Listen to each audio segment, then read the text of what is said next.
ಪೂರ್ವಭಾವಿ ಸಭೆ ನಡೆಯಿತು.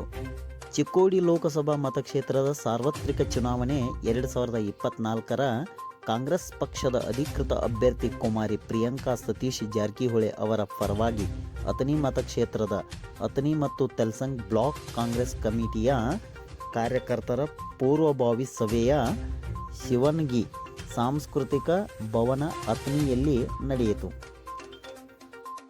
ಈ ಸಂದರ್ಭದಲ್ಲಿ ಕರ್ನಾಟಕ ಸರ್ಕಾರದ ಲೋಕೋಪಯೋಗಿ ಇಲಾಖೆಯ ಸಚಿವರು ಹಾಗೂ ಬೆಳಗಾವಿ ಜಿಲ್ಲೆಯ ಉಸ್ತುವಾರಿ ಸಚಿವರಾದ ಸತೀಶ್ ಜಾರಕಿಹೊಳಿ ಅವರು ಮಾತನಾಡಿ, ಚಿಕ್ಕೋಡಿ ಲೋಕಸಭೆಯ ಚುನಾವಣೆಯಲ್ಲಿ ಕಾಂಗ್ರೆಸ್ ಪಕ್ಷದ ಅಧಿಕೃತ ಅಭ್ಯರ್ಥಿಯಾಗಿರುವ ಪ್ರಿಯಾಂಕಾ ಜಾರಕಿಹೊಳಿಯವರ ಸ್ಪರ್ಧಿಸುತ್ತಿದ್ದು ನಿಮ್ಮೆಲ್ಲರ ಸಹಕಾರ ಕೊಡಿ ಎಂದರು.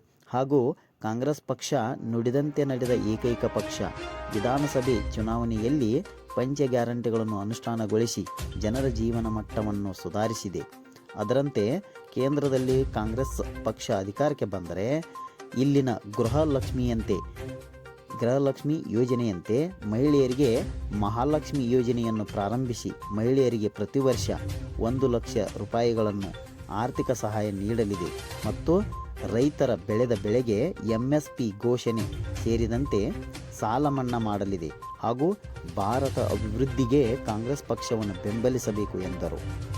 ಈ ಸಂದರ್ಭದಲ್ಲಿ ಅಥಣಿ ಶಾಸಕರಾದ ಲಕ್ಷ್ಮಣ್ ಸವದಿ, ಬುಡಾ ಅಧ್ಯಕ್ಷರಾದ ಲಕ್ಷ್ಮಣರಾವ್ ಚಿಂಗ್ಳೆ, ಯುವ ಕಾಂಗ್ರೆಸ್ ನಾಯಕರಾದ ರಾಹುಲ್ ಜಾರಕಿಹೊಳಿ, ಚಿಕ್ಕೋಡಿ ಲೋಕಸಭಾ ಚುನಾವಣೆಯ ಕಾಂಗ್ರೆಸ್ ಪಕ್ಷದ ಅಧಿಕೃತ ಅಭ್ಯರ್ಥಿಯವರಾದ ಕುಮಾರಿ ಪ್ರಿಯಾಂಕಾ ಜಾರಕಿಹೊಳಿ, ಜಿಲ್ಲಾ ಅಧ್ಯಕ್ಷರು, ಮುಖಂಡರು, ಕಾರ್ಯಕರ್ತರು ಹಾಜರಿದ್ದರು.